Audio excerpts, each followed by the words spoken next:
Well, good morning, or good afternoon, or good evening, or whenever you're listening to this, my lovely students. We're going to wrap things up with Islam as far as lectures are concerned today. We talked on the last lecture about how Islam began to spread, and that topic in itself needs a presentation because it's so fascinating, it's so unlikely how successful Islam was. And the time period we're looking at is 632 to 1258, but almost all of the spreading took place within a span of 118 years, which is just incredible. And so we need to give some explanations as to why this happened. And that's primarily what this presentation is about. The essential questions we're going to deal with is, why did it spread so rapidly? What was behind that? What exactly is a caliphate? And how does Islam deal with external threats?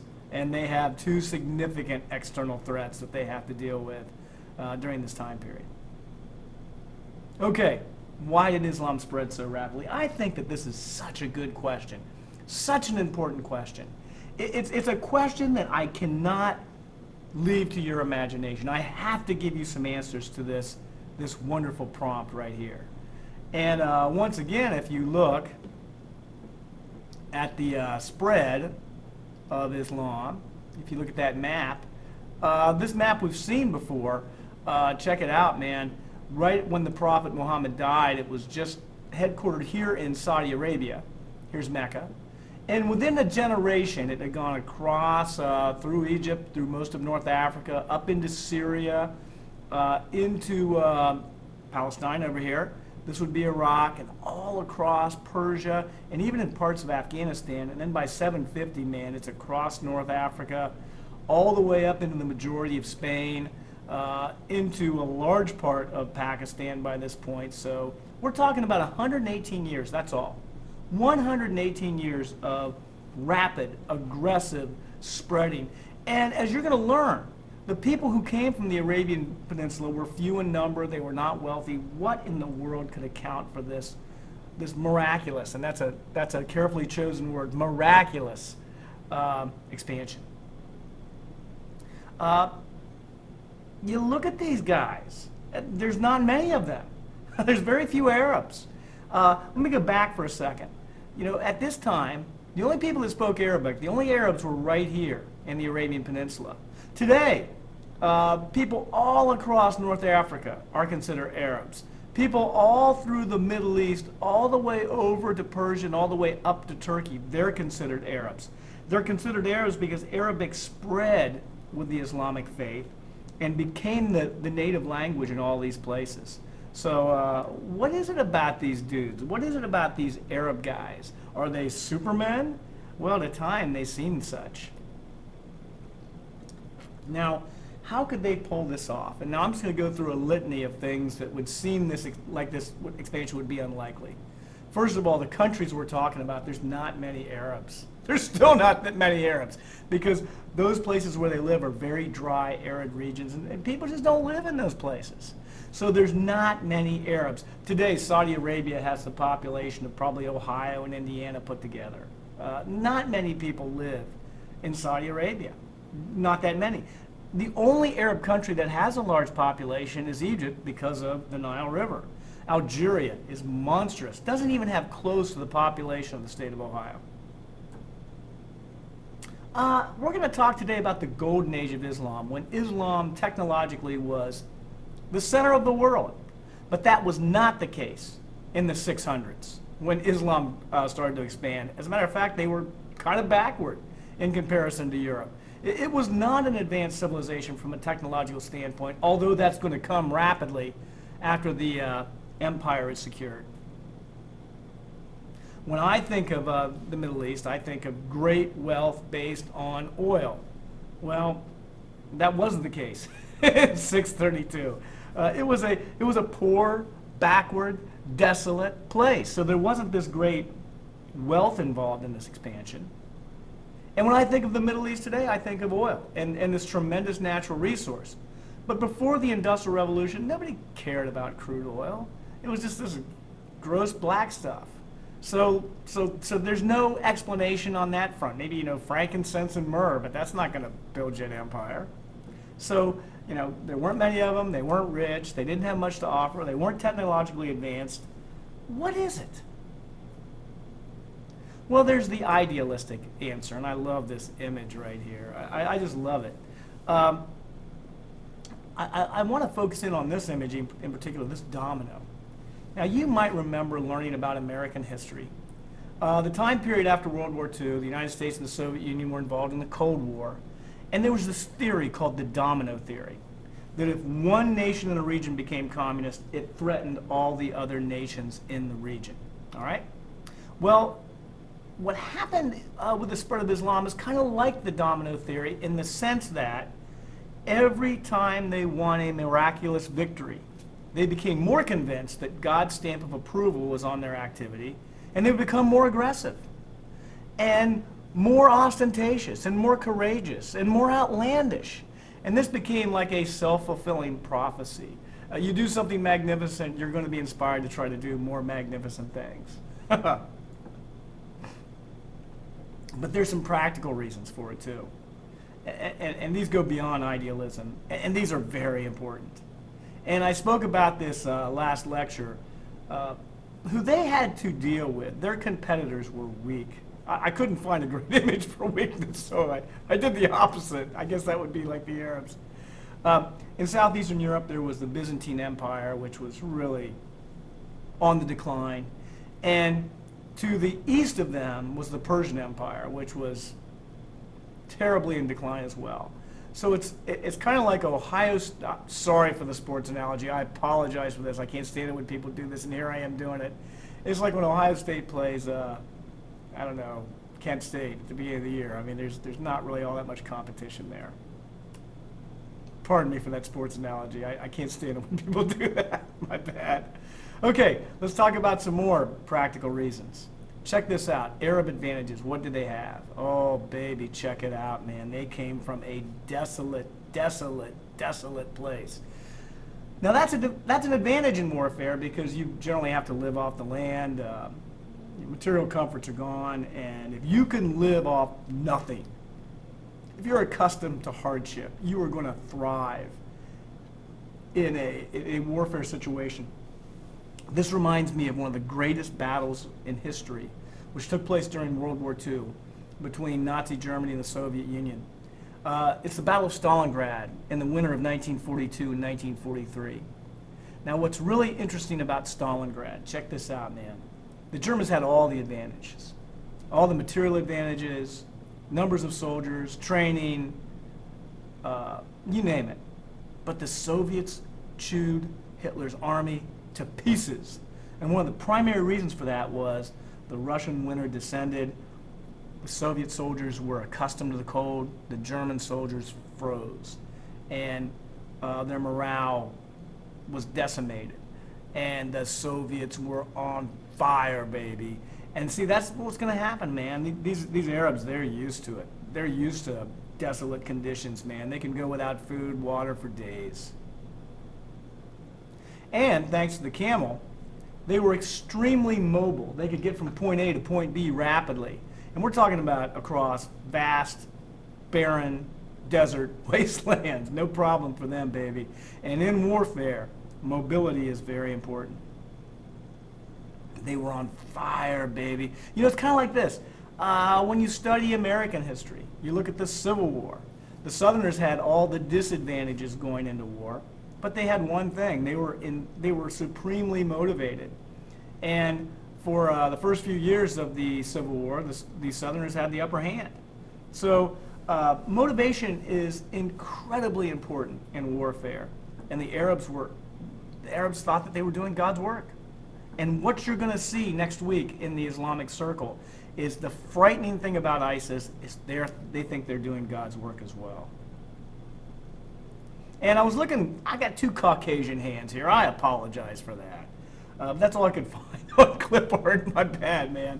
What you're going to learn also is that the way the Muslims treated people they conquered was a tremendous asset to them spreading to more places because they treated people that they conquered with respect and they protected them. Now, they didn't treat them as equals, but they didn't abuse them either. They didn't enslave them. They didn't torture them and execute them in mass quantities. This is a big advantage. If you conquer a place and then you treat that place pretty well and that place is not rebellious, you can concentrate your efforts elsewhere. But there's more. And now there's the sneaky practical, more like, I don't know, selfish reasons why Islam spread so fast. Now this enlightened rule concept is very important. The Muslims did not force anyone to convert. In fact, they accepted other religions. But that doesn't mean you were treated like an equal. And there were incredible reasons to convert so you could prosper. Now, I got to give them credit. I mean, this is better than forced conversions. But they had kind of a sneaky way to get people to convert. And you're going to read about that in the Socratic Circle for next week. Check it out. Here's a great word. The word is expedient. The most useful thing about a principle is it can always be sacrificed to expediency. So you might be someone who's a Christian or a Jew or a Hindu, and you're like, I will never convert to Islam. But the thing of it is that if you did convert to Islam, your taxes dropped significantly. You could hold political leadership. If you weren't a Muslim, you weren't allowed to do those things. So the definition of expediency is the quality of being convenient and practical despite possibly being improper or immoral. Convenience. In other words, you might say, I will never convert to Islam. But, maybe I will convert to Islam because I'd like to make more money. That's expediency right there, my friends. Okay, now this is probably the thing that Mr. Sturdivant admires about Islam the most. Now, I feel like I'm pretty hard on Islam. And I think like when you watch this stuff for the Socratic Circle next week, you're going to be frustrated with Islam, particularly for ISIS. And that's natural. But I want to tell you something, baby. There is no religion on the face of the earth that treats people with the equality that matches Islam. I love this image here of this checkerboard right here. All these dark and light squares are equal. I want to tell you something. There's no religion on earth that promotes racial equality like Islam. If you're a black man, you get treated equally in Islam. And that's why that movie Malcolm X is so powerful. Christians can't say this. Hindus can't say this. So this is one massive check mark in the positive ledger as far as Islam is concerned. It is not just race. It's also how the poor are treated. And the concept, here in America we have this big gap between rich and poor. That is not permitted in Islam. The poor are taken care of. You wait till those Muslims go strolling into the Indian subcontinent. You better believe that they went after the caste system and said it is absolutely immoral. And boy, they had a strong argument. And there were a lot of Sudras and untouchables who were thinking, I like Islam. They treat me like a person. Outstanding. Okay, what's a caliphate? Well, we talked about this last lecture. A caliphate refers to a successor to Muhammad. A caliphate is an Islamic state led by a supreme religious and political leader. So it's kind of like a pope, kind of like a king, a caliphate. And after Muhammad's death in 632, there were 3 caliphates. And by the way, when you hear about ISIS, that's exactly what they want to create. They want to create a caliphate in the Middle East today, which would incorporate a lot of different nations, primarily Syria and Iraq and Jordan. Okay, 3 caliphates. 632 to 661, these were the 4 rightly guided caliphs right after Muhammad's death. In 661 was the big split between the Sunni and Shia. The Sunni prevail, and the Umayyad Caliphate. Remember Muawiyah, the guy that won the dispute, the one at Karbala? The Umayyad Caliphate is formed. It's a family line that lasts for 90 years, and I'll talk about them. And then a long-lasting caliphate. 750 to 1258 is the Abbasid Caliphate. And that's pretty much what ISIS would like to create again. And when it comes to the Umayyad Caliphate, by 750, most of the expansion had taken place. These guys here in Arabia, the Arabs, were spread pretty thin, as you can imagine, because a lot of the people that they conquered were certainly not Arabs. And so they're going to try to, what symbolizes this time period is one of magnificent expansion. If you want to put a word that goes with the Umayyad Caliphate, the word is expansion. They moved the capital from here, Mecca, up to Damascus, which is in modern-day Syria. They're trying to make their empire more responsive to this vast quantity of land that they had accumulated. And they start to promote the Arabic language. But not many people converted to Islam at this point. Only about 10% of the area that they conquered converted by 750. Now that's going to change dramatically, primarily due to expediency. There were lots of reasons to convert. And the next caliphate is called the Abbasid Caliphate, and they moved the capital even further east to Baghdad, here in modern-day Iraq. Now, this is a time period we're going to call the Golden Age of Islam. And I'll talk about that momentarily. But I like to say, if I'm going to apply a word to the Abbasid Caliphate, it's consolidation. People are going to convert to Islam in large numbers. The empire of Islam is going to thrive scientifically, intellectually, artistically. So this was the golden age right here. This was the greatest time to be a Muslim. During the Abbasid Caliphate, as you learned in your little web activity, it was a great time to be an intellectual. And what they did is they borrowed Greek, traditions. They were open-minded. They learned from other cultures and then adapted them and made them better. Here you see a Abbasid doctor performing surgery. And during this time, Europe was mired in something called the Dark Ages. Outstanding. It was also a time of assimilation. Assimilation is a wonderful word. It means taking outsiders and making them part of something. So they're going to bring in all these people who are non-Arabs, encourage them to use the Arab language and become Arabs, native speakers, encourage mass conversions due to expedient ideas. And a lot of people converted because they liked what they saw. Let's face it, man, social justice is a pretty powerful thing. Okay, how did Islam deal with external threats? And boy, there's two of them. Baby, there's two of them. Well, this is how they did it. Okay, they have very few Arabs, and they have this vast empire. So they're going to have to trust somebody. They're going to have to trust some of these people that they brought in. So what they had is they created this little army, and I love this picture. It's got this little monster. Fear not, I come in peace, and also to eat you. So the Mamluk Turks, we have to explain what that is. First of all, a Turk is not an Arab. They speak Turkish. They don't speak Arabic, and that's still the case today. Okay, so what the Abbasids did, there were not enough Arabs to defend the empire, so they created an army of indentured servants called Mamluks. Mamluk means like an indentured servant.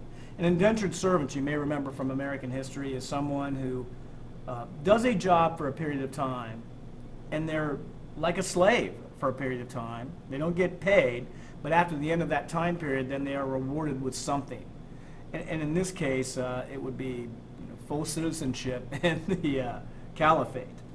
In exchange for converting to Islam and pledging loyalty to the Caliphate, non-Arabs could experience upward mobility. This gave the Caliphate a large, loyal, highly trained army. Now, the best Mamluks were from Turkey. And here's an image of these Mamluk Turks, who were men who rode on horseback and fought, and they had just a reputation of being bad dudes. in the Middle Eastern part. They loved warfare.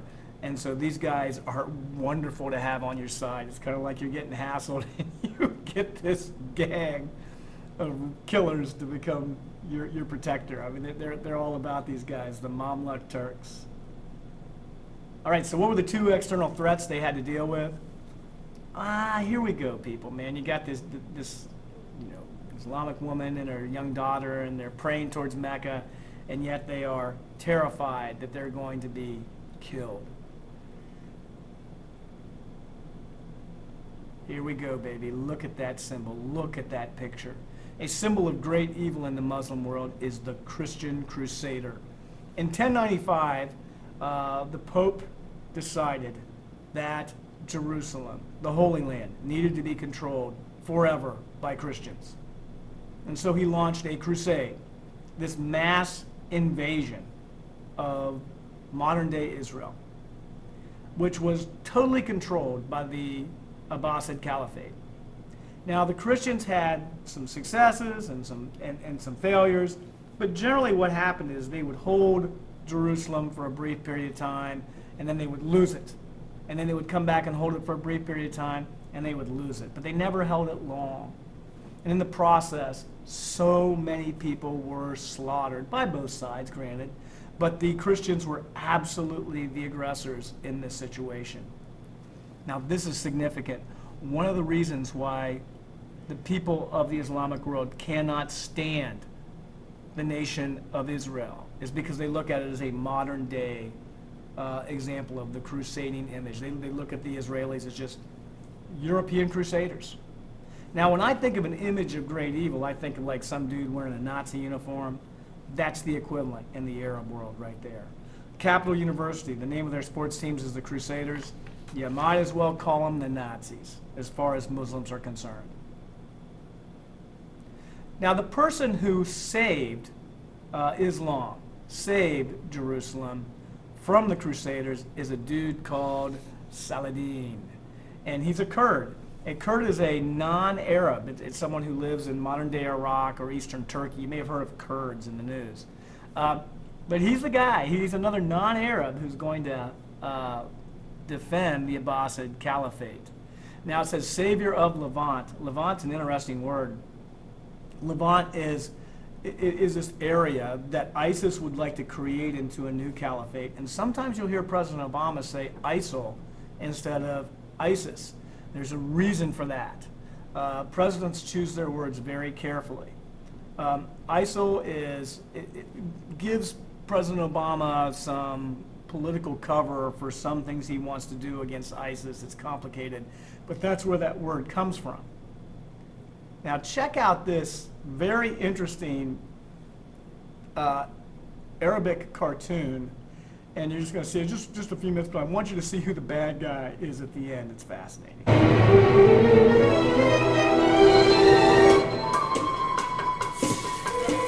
Kind of looks Disney-ish.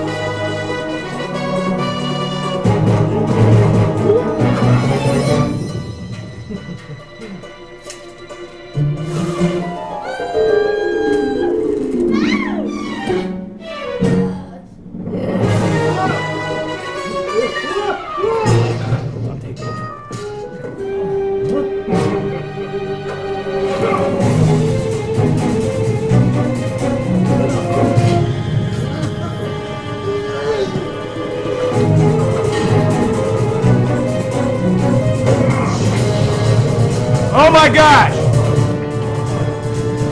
It's a Christian! Look out, it's a Christian!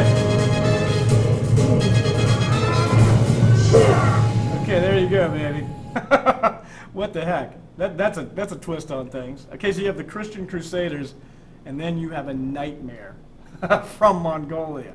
Now, I don't know about you, but I love going to Mongolian barbecue. And if you read about Mongolian barbecue, what the Mongols did is they went from place to place to place. They found whatever they could. They turned their shields over on the fires, and they just threw whatever's on there, meat, vegetables, whatever, mixed it up, ate it up. Good eating, baby. Now, I want to tell you something about these Mongols. They terrorized the world. I love this image here. This cute little Genghis Khan who would love to just slice you to ribbons, baby. And so what these guys did, Mongolia is this very, I don't know, a very like out of the way country between Russia and China. You can't be more remote than Mongolia. And these dudes, they just rode around on horseback. They rode when they were 4 years old. They steered with their legs. They shot arrows as they rode. They were amazing people. Threatened the Chinese, threatened the Muslims, threatened the Europeans. Everyone was scared to death of the Mongols, with one exception, the Mamluk Turks, baby. But here's this thing, man. I got to show you this. I love this video. This tells you about Genghis Khan. This is just good stuff right here. One day, a Mongolian hunter rescued a wolf, and from that moment, his life changed.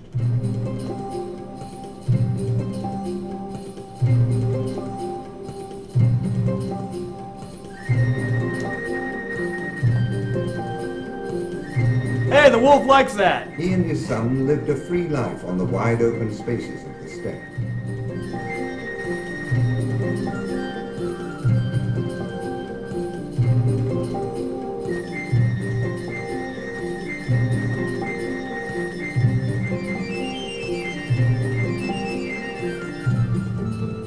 But death lay in wait. Rival clans launched a fierce attack on their tribe. Only the hunter's son managed to escape.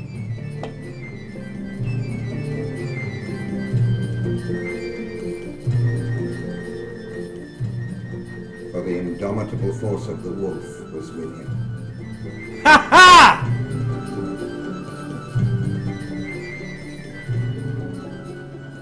This is the story of Genghis Khan. Yes! Look at those wolves, baby. Ruthless with his enemies.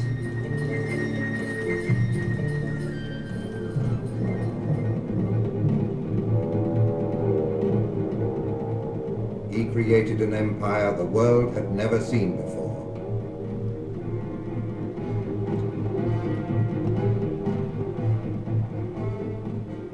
Nothing, not even the stoutest defenses, could withstand the fury of his horsemen.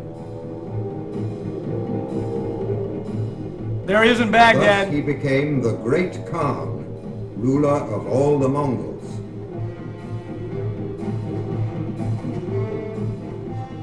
And not even the Great Wall of China could keep him from entering Beijing.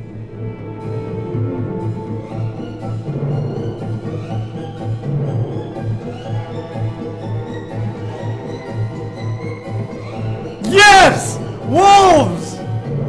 What a wonderful analogy!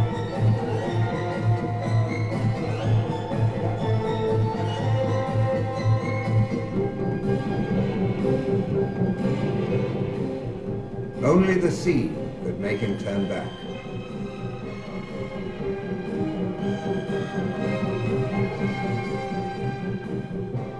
Even today, in certain light, he can still be seen galloping wildly across the endless steppe.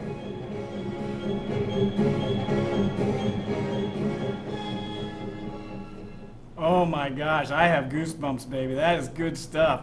Hey, real quickly, you're going to see how the Mongols spread. 1206, 1219, 1223, 1227, 1237. Look at how 1259. That's what we're going to focus on. 1259. Right here. Look, the country of Iraq is divided in half. So we have to talk about that right now. Okay, this is finally one of the more important battles in world history that you've never heard of. Takes place in modern Israel. It's called AlUlu. There's the spelling right there. It's right here in the northern part of Israel. The year is 1260. In 1258, the Mongols destroyed Baghdad, the Abbasid capital. So Islam is on the ropes unless they can stem the tide. They're done. They're done. Well, the Mamluk Turks were not intimidated. And at the Battle of AlUlu, they matched the Mongols horseback for horseback, firing arrows from the top of horses, and they turned back. They were the first major defeat for the Mongols, and Islam was saved thanks to the Mamluk Turks. Now, what's interesting about that is the battle saved Islam, but from this point until World War I, the dominant force in the Islamic world would be Turkish. I don't know if you know your World War I history, but you may have heard of something called the Ottoman Empire. The Ottoman Empire was centered here in Turkey, and the the leaders were Turkish. But there was no caliphate anymore, nothing like what the Abbasids created. Thank you, people. Okay, that wraps up Islam, baby.